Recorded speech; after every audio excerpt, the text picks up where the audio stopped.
may birthday. Siya yung may birthday, guys. Siya yung may birthday.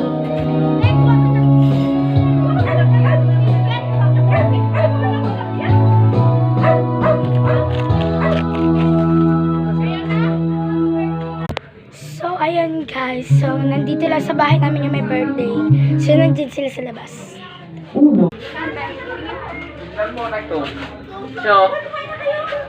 Ayan guys. Diyan yung may birthday. Si Kent.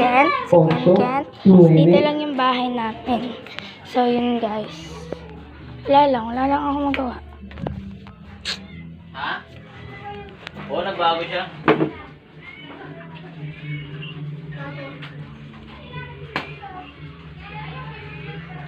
May meta to, pre.